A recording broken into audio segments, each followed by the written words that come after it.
Merci de nous rejoindre pour le plateau de l'invité sur Niwa d'Info. Fin de suspense au Bénin. Le successeur de Patrice Talon pour la présidentielle de 2026 est connu. Romuald Wadani, actuel ministre de l'économie et des finances, a été officiellement désigné comme candidat du camp présidentiel. Patrice Talon, en fonction depuis 2 mandats, ne se représentera pas conformément à la constitution béninoise. Didier Nourdin-Alou, vous êtes le directeur général du cabinet Africadev. Bonjour et bienvenue. Bonjour Charlotte Guézéré et merci pour votre invitation. Merci de l'avoir accepté. Au Bénin, c'est plus que confirmé. Patrice Talon ne briguera pas un nouveau mandat. La désignation de Romuald Wadani comme dauphin du président sortant a surpris certains observateurs. Que représente ce choix selon vous ? D'abord, vous me permettrez d'abord de me réjouir parce que nous, au niveau de notre cabinet, nous avons un baromètre de mesure de tension sociale au sein donc, des pays de la CEDEAO. Donc on attendait justement la désignation de la candidature pour faire retomber donc, le curseur parce qu'on n'attendait que ça. Bien que le président Talon ait dit à maintes reprises, y compris le 1er août dernier, qu'il ne se représentera plus, il y avait quand même des gens qui avaient encore quelques doutes. Bon, maintenant c'est fait. Est-ce que vous misiez également sur Romuald Wadani ? Pas forcément, mais il faisait partie quand même des potentiels candidats pour des potentiels dauphins. Voilà. Mais donc, parmi tant d'autres, il a été finalement choisi. Mais donc, vous me permettrez quand même de saluer la vivacité de la démocratie béninoise. J'ai presque envie de dire démocratiquement aux Béninois, moi qui suis béninois, mais d'origine togolaise, j'ai envie de leur dire en Yoruba et Ekurire. Et j'ai envie de leur dire aussi en fond Mikudo Taragwe. Parce que là, c'est vraiment la démocratie béninoise qui est vivante et qui s'apprête aussi à une grande messe là en avril prochain. Alors, le profil de Romuald Wadani, c'est un profil qui est parfait, c'est un très bon profil. Et je me demandais si le président Talon pouvait avoir un meilleur dauphin que ça. Bon, mais là, on voit que quand même le choix a été porté sur Romuald Wadani. Ça signifie simplement qu'une jeunesse relative est à l'œuvre avec une image moderne. Ça signifie une solide expérience technique et financière. Ça signifie une réputation d'intégrité et de compétence. Ça signifie une capacité à fédérer l'élite économique et à rassurer la communauté internationale. Ça signifie également que ça sera la continuité. Donc, l'un dans l'autre, je crois que la mouvance présidentielle a trouvé un très bon candidat. Maintenant, on verra la suite. Un bon profil, oui, mais d'une analyse d'observateur de la scène politique, est-ce qu'il revient forcément au président sortant ou partant de désigner un dauphin? Non, et ce n'est pas de cette façon que ça s'est passé. C'est les cadres des deux partis qui soutiennent le président Talon, le bloc républicain, et l'UPR, l'Union progressiste, le renouveau. Oui, parce qu'il faut le rappeler, dans ce contexte-ci, il n'y a pas eu de primaire. Non, il n'y a pas eu de primaire, ça c'est vrai, il n'y a pas eu de primaire. Il n'y a pas eu de primaire au sens classique du terme, mais je pense qu'il y a eu des discussions internes et qu'il y a eu aussi une évaluation des potentiels profils qui pourrait remplacer le président Talon. Et je pense que de cette discussion, le choix a été porté sur Romuald Wadani. Il n'y a pas eu de primaire au sens classique du terme, mais c'est une forme de consensus compte tenu des objectifs que vise la mouvance présidentielle et le président Patrice Talon lui-même. Et quel est le profil politique de Romuald Wadani en termes d'ancrage? Est-ce qu'il est perçu comme un homme d'État ou plutôt comme un technocrate? Non, Romuald Wadani, c'est plus un technocrate. C'est en 2016 que le président Talon a fait appel à lui pour occuper donc ce portefeuille ministériel très important. Et n'oubliez pas que dans le gouvernement béninois, il n'y a que 2 ministres d'État. Et en plus de Wadani, il y a l'autre mastodonte de la politique béninoise qui est très connu aussi dans le monde des finances, Abdoulaye Bio-Tchane. Donc c'est pour vous dire que si déjà dès le début il est nommé ministre d'État, cela signifiait déjà quelque chose. Dès le départ déjà, qu'est-ce qu'on peut retenir du parcours de Wadani?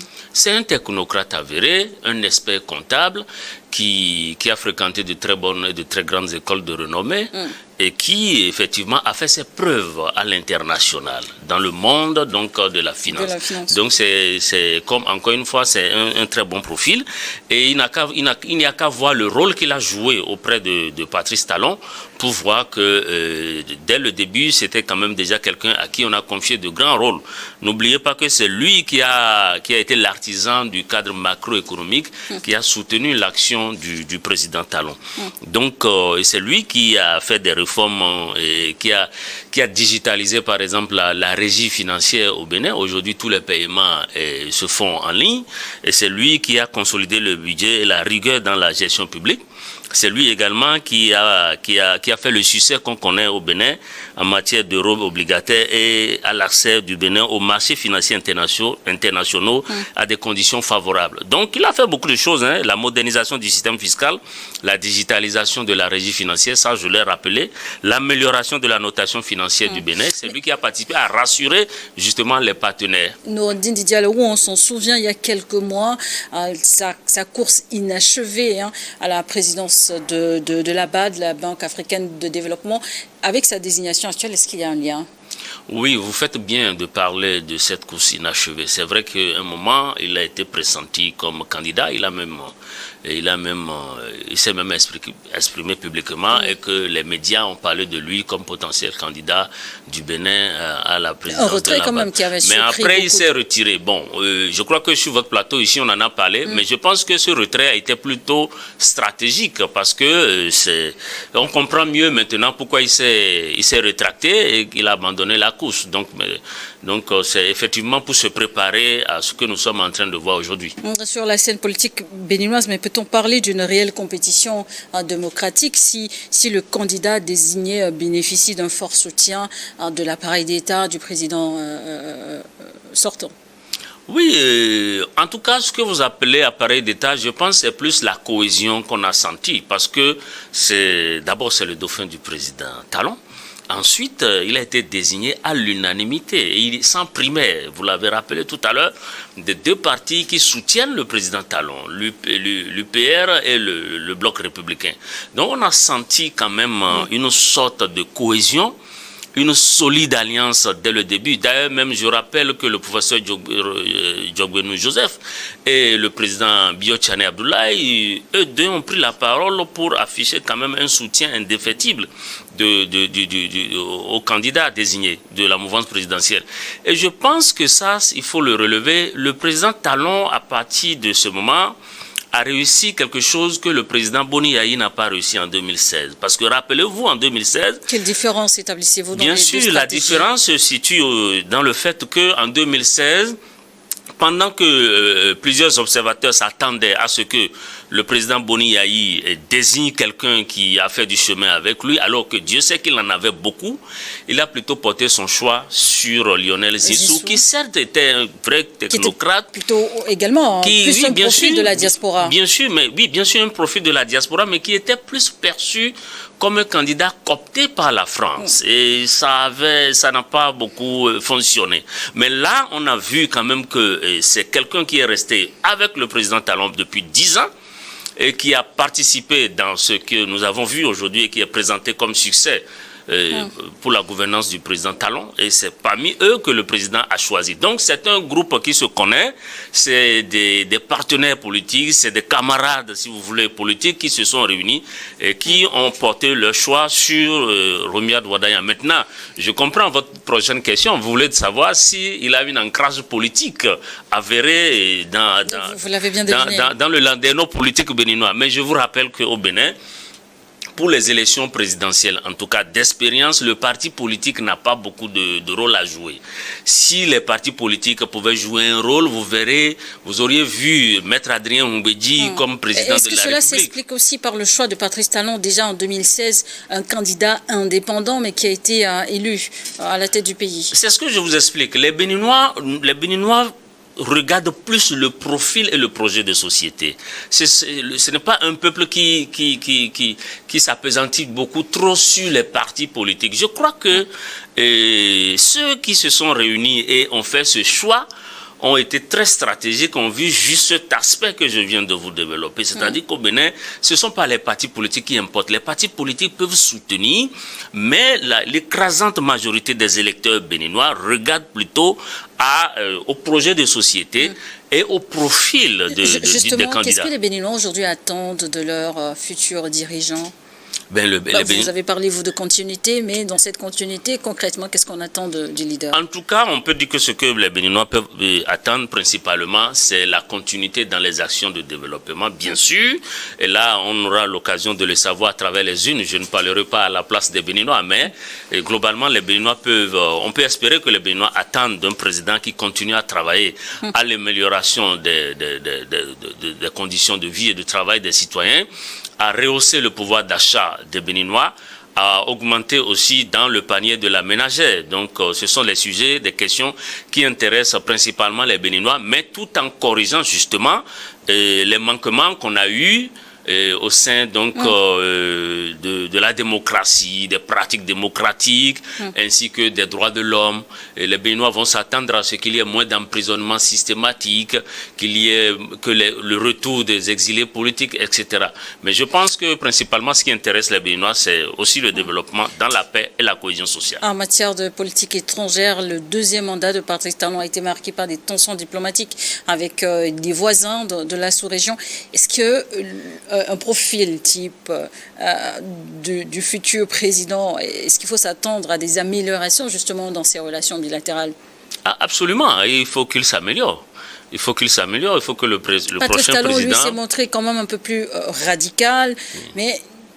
Oui, bien sûr. Est-ce que c'est une posture qui marche et qui doit être renouvelée? Oui, je pense que ce sera la continuité dans le cadre économique, institutionnel, etc. Mais Patrice Talon et Romuald Wadagni, même s'ils partagent les mêmes réseaux, même s'ils partagent les mêmes réseaux, les mêmes cadres que pendant ces 10 ans, ils ont cheminé ensemble, qu'ils ont peut-être eu des amis, des partenaires ensemble et tout ça, c'est vrai. Mais Wadagni n'est pas Patrice Talon.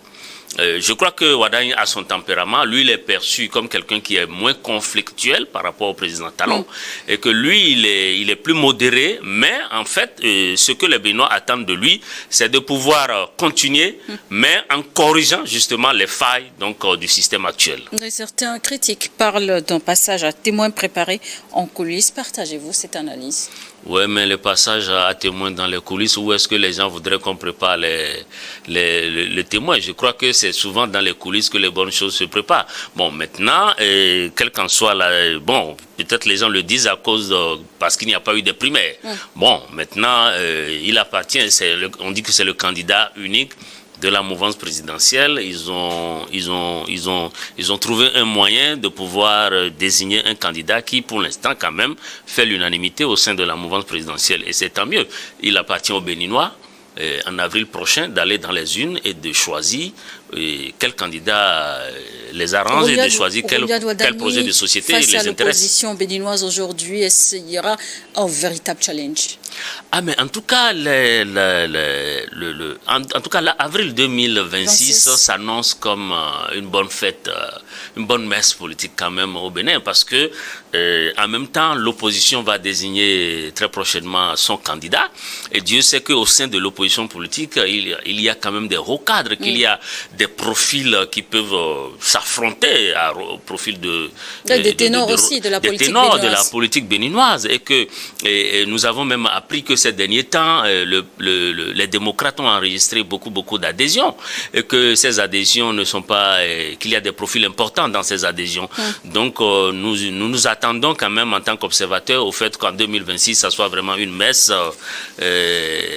qui sera vraiment... qui va retenir l'attention, qui va cristalliser l'attention. La Constitution interdit un troisième mandat à Patrice Talon. Comment jugez-vous son respect de cette disposition et son signal fort dans le contexte ouest-africain actuel? En tout cas, le président Patrice Talon est à saluer. c'est un homme, on peut le dire, c'est un homme de parole. C'est vrai que on avait 1000 raisons d'imaginer qu'il ne tiendra pas parole en matière d'alternance, mais là, ça se voit quand même qu'on s'achemine tout doucement et que tout est en train de se mettre en place pour une alternance digne de ce nom. Bon, maintenant, effectivement, et ça, ce n'est pas le président Talon qui a initié ça. Depuis la conférence des forces vives de la nation, que le Bénin a initié dans la sous-région, et tous les rendez-vous où on devrait avoir l'alternance, tout s'est bien passé. Et on risque d'aller vers la situation que le président Boni Yayi a narré il y a quelques années, où il disait que par la grâce de Dieu, en 2026, le Bénin va disposer de 3 anciens présidents de la République qui sont vivants. Et il faisait allusion au président Soglo, à lui-même Yahi Boni et aussi à Patrice Talon. Donc je pense que la démocratie béninoise suit son chemin et que depuis donc le début, c'est-à-dire 90-91, il n'y a pas eu de rupture. Tout s'est bien passé. Il n'y a jamais eu un président qui est venu dire aux Béninois que bon, si lui s'en va, que tout va s'effondrer. L'opposition béninoise semble affaiblie depuis plusieurs années, mais a-t-elle, selon vous, une chance réelle face à un candidat de la mouvance comme... Non, je ne partage pas du tout cet avis. L'opposition béninoise n'est pas affaiblie. L'opposition béninoise a des revendications. C'est-à-dire que le souci de l'opposition béninoise, c'est d'aller vers une élection inclusive sans crise majeure. Et là, l'opposition demande toujours la révision du code électoral. L'opposition demande la libération des prisonniers politiques, ce qui est tout à fait juste et compréhensible. Mais réclame également la libération d'un espace politique oui, bien sûr. L'opposition réclame également le retour. C'est tout ça qui contribue à décongestionner, si vous voulez, l'environnement politique dans lequel le Bénin se trouve. Mais l'opposition béninoise n'est pas du tout molle. C'est une opposition qui a des atouts importants et qui peut surfer sur les manquements qu'on a pu observer au sein donc de la gouvernance Talon. Donc l'opposition a les profils qu'il faut, l'opposition a les arguments qu'il faut, l'opposition a les moyens qu'il faut. Maintenant, il appartient aux Béninois. Et il appartient aux Béninois d'aller et de désigner qui sera leur futur président de la République. Et c'est à ça qu'on s'attend. Le choix porté sur Romuald Wadani, quel message cela renvoie déjà même dans l'entourage de Patrice Talon? En tout cas, ça veut dire que la mouvance, elle est ensemble, c'est-à-dire qu'il y a une compréhension, ça veut dire qu'il y a une cohésion donc autour du président Talon et qu'il n'y a pas le temps à perdre et qu'ils sont concentrés sur donc les objectifs et qui sont essentiellement la poursuite donc de l'élan imprimé par le président Talon. Donc c'est essentiellement ce message qu'il faut retenir. Les revendications de l'opposition relatives au fichier électoral aujourd'hui avec l'audit, où est-ce qu'on en est? Est-ce que des résultats sont disponibles? En tout cas, l'opposition continue à réclamer je crois que pour le fichier électoral, un cabinet a été commis, un cabinet international dans ce sens, qui a travaillé et que les résultats... Mais les échéances sont déjà passées. Bien sûr, les échéances sont passées, mais vous avez vu quand même que tout se met en place, le calendrier électoral est en train de suivre son rythme normal et que surtout l'opposition, nous attendons maintenant que l'opposition désigne son candidat. L'opposition a tout ce qu'il faut, le nombre de députés qu'il faut pour donner le parrainage à un candidat. Donc à partir de ce moment, le jeu démocratique, en tout cas, il est ouvert. Ce qui est important à relever ici, c'est justement l'absence donc du président Patrice Talon dans le jeu, qui n'a rien fait pour négocier la Constitution, qui n'a rien fait pour entraver le jeu démocratique normal. Donc, à partir de ce moment, on peut espérer qu'en 2026, il n'y aura pas, en tant que tel, de conflit. Il n'y aura pas une élection conflictuelle et que l'opposition va aller et négocier. L'opposition et la mouvance iront porter leur projet devant les Béninois et solliciter leur suffrage et on verra ce que ça donnera. Et le Bénin marque une percée néanmoins. Et quels sont les enjeux économiques et sociaux majeurs que devra affronter le futur président, quel qu'il soit? En tout cas, quel qu'il soit, le futur président doit, comme je l'ai rappelé tout à l'heure, continuer à industrialiser le pays, continuer à rendre plus performant le cadre macroéconomique et évidemment continuer à relever, à rehausser le niveau de vie des Béninois, à leur donner des services sociaux de base et à donner du boulot aux enfants du pays. Et principalement, c'est de ça qu'il s'agit, mais en même temps, à améliorer les relations avec le voisinage, à améliorer la relation diplomatique sous-régionale. Il y a la question du Niger, qu'il ne faut pas oublier, et que jusqu'à présent, le courant ne passe pas très bien entre le Bénin et l'AES. Donc, le futur président, qu'il soit issu de la mouvance actuelle ou de l'opposition actuelle, sera obligé, bien entendu, de travailler à corriger tous ces genres de choses. Mais comment expliquer ce bras de fer, ce statu quo qui perdure justement dans les relations entre l'AES et le Bénin, plus précisément entre le Niger et le Bénin? Oui, cela est dû... Qu'est-ce qui rend difficile la résolution de cela est dû au fait que l'AES, en tout cas les dirigeants de l'AES, notamment le général Tiani, apparemment ne fait pas du tout confiance à son homologue du Bénin. Et cela peut être dû, ça peut être à tort ou à raison, hein.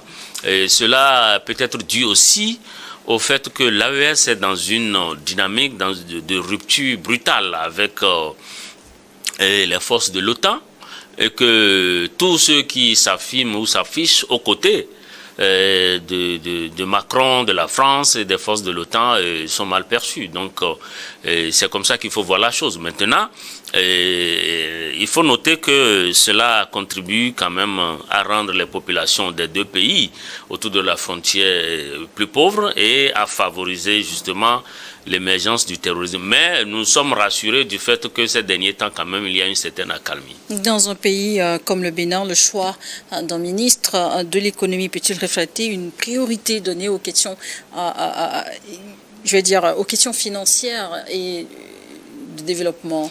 Oui, ça veut dire simplement que la mouvance présidentielle qui soutient le président Talon et le président Talon lui-même sont inscrits dans une dynamique. La dynamique de continuer dans le développement économique sans chichi, quoi. Ça peut être interprété de cette façon. Romuald Wadani, 49 ans, donc pour colistière l'actuelle vice-présidente Mariam Tchabi Talata. Comment voyez-vous ce duo? Mais ça signifie que c'est au bout de l'ancienne corde qu'on tisse la nouvelle. C'est-à-dire que c'est un attelage de l'ancien du système actuel et à qui on donne un nouveau souffle. Ça peut être interprété de cette façon. Bon, maintenant, on verra comment tout ça va se passer. Mais surtout ça, à partir de ce moment, ça veut dire que le jeu, la compétition s'annonce serrée parce que là, on note une cohésion au sein de la mouvance présidentielle, on note un candidat qui fait l'unanimité, qui surtout n'a pas de dossier qui lui colle à la peau. C'est-à-dire que c'est vraiment la compétence. Et Romuald Wadani symbolise vraiment la jeunesse, la modernité, la compétence et l'intégrité. Parce qu'en réalité, c'est ça. Et contrairement à beaucoup d'autres candidats qui n'ont pas été fidèles, qui à un moment donné ont commencé déjà par organiser des fan clubs, ont commencé déjà par organiser des groupes de soutien. D'autres, on les accuse même d'avoir formaté des coups d'État. Bon, tout ce dossier pendant devant la justice. Mais par contre, Wadani, lui, il est resté dans les rangs. Il est resté fidèle, il est resté crédible, il est resté travailleur et il n'a pas, en tout cas, on ne connaît pas un dossier, une ardoise qui lui colle à la peau. Donc vraiment, c'est un bon profil et Dieu sait que de l'autre côté aussi de l'opposition, des profils pareils sont disponibles et que la compétition s'annonce vraiment très bonne. Le Bénin a connu des tensions électorales par le passé, mais quelles sont les garanties aujourd'hui pour une élection apaisée en avril 2026? Non, la principale garantie, c'est l'absence du président Talon dans le jeu. C'est-à-dire, une fois que lui, il n'est plus dans le jeu, ça veut dire que tout s'apaise maintenant et que le jeu est ouvert et que maintenant, les Béninois vont se pencher sur les projets de société, sur les profils. Maintenant, si les Béninois veulent continuer dans la même lancée que, ce que le président Talon est en train de faire, c'est à eux d'aller choisir. Maintenant, ils peuvent demander de stopper tout ça et de faire autre chose, c'est-à-dire d'essayer autre chose. Ça dépend de ce que les Béninois vont choisir, et les Béninois sont un peuple mature qui iront aux urnes et qui vont choisir. Et que faut-il réellement attendre de cette élection pour l'avenir démocratique du Bénin, sans tournant en majeur ou une simple transition? En tout cas, on peut dire que c'est un simple giratoire. C'est un simple giratoire dans la mesure où il n'y a pas un problème majeur et que les Béninois sont habitués déjà à l'alternance. Donc, à partir de ce moment, ce qui concentre les Béninois maintenant, encore une fois, ce sont les projets de société et les profils. Donc on attend de voir quel est le candidat désigné de l'opposition pour mesurer vraiment, pour avoir une idée, pour faire une projection sur ce qui va se passer en avril prochain. Désormais, on a déjà un visage du candidat donc, du camp présidentiel. Quelle est la prochaine étape? Mais la prochaine étape, comme je viens de le dire, c'est l'opposition qui doit sortir son candidat. Et puis à partir d'octobre, là, je crois que tout va commencer. Les dépôts seront officiellement faits. Et puis on est déjà dans la période de pré-campagne. Donc à partir de ce moment, tout se passe bien. Maintenant, l'opposition continue à réclamer la libération des partis politiques, à réclamer le retour des exilés. Peut-être qu'elle aura gain de cause, peut-être pas, mais il n'y a pas de temps à perdre, il faut foncer, il faut continuer à travailler. Et le Patrice Talon, est-ce que vous savez, est-ce qu'il y a des espoirs que de bonnes nouvelles, qu'il y a des suites favorables, ou que le président décide de faire de bonnes actions avant de partir? Peut-être que oui, peut-être que non. Je ne suis pas dans la pensée du président, mais si c'était moi, peut-être que certainement que je vais accéder à cette requête. Maintenant, le président Talon, connaissant un peu sa nature un peu rigide, je ne crois pas beaucoup. Peut-être que la libération des prisonniers politiques, le retour des exilés sera après les présidentielles. Peut-être. Merci d'avoir accepté à répondre à nos questions. Didier Nourdine Allo, analyste politique et directeur général du cabinet Africadev. Merci d'être passé sur notre plateau. Merci à vous également de nous avoir suivis dans ce nouveau numéro de l'invité sur New World Info.